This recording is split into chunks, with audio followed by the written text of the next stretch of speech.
Star সিনেপ্লেক্সে দেখা যাবে হলিউডের 3 সিনেমা 28 years later, the bone temple, mercy এবং প্রাইমেট। গতকাল বাংলাদেশ ফিল্ম সার্টিফিকেট বোর্ডের সদস্যরা চলচ্চিত্র পরীক্ষণ ও বোর্ড সভায় আন্তর্জাতিক 5 ছবি দেখে 3টিকে প্রদর্শনের অনুমতি দেয়। জনপ্রিয়তা মানেই ডিপ্রেশন, এমন মন্তব্য করেছেন ছোট পর্দার জনপ্রিয় অভিনেতা মুশফিক ফারহান। কারণ এই জনপ্রিয়তায় নাকি তাকে আলাদা করেছে তার পরিবার থেকে।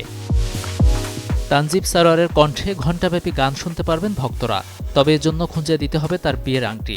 মূলত কোনো এক কনসার্টে গাইতে গিয়ে হারিয়ে যায় আংটিটি। আইনি জটিলতা কাটিয়ে অবশেষে প্রেক্ষাগৃহে মুক্তির অনুমতি পেয়েছে ও রোমিও।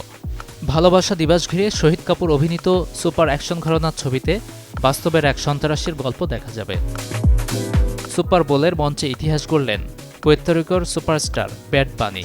এক যুগান্তকারী পারফরম্যান্সে তিনি স্টেডিয়ামকে রূপ দিলেন এক বিশাল লাতিন স্ট্রিট পার্টিতে। তবে তাতেও ক্ষুব্ধ প্রতিক্রিয়া জানিয়েছেন যুক্তরাষ্ট্রের প্রেসিডেন্ট ডোনাল্ড ট্রাম্প।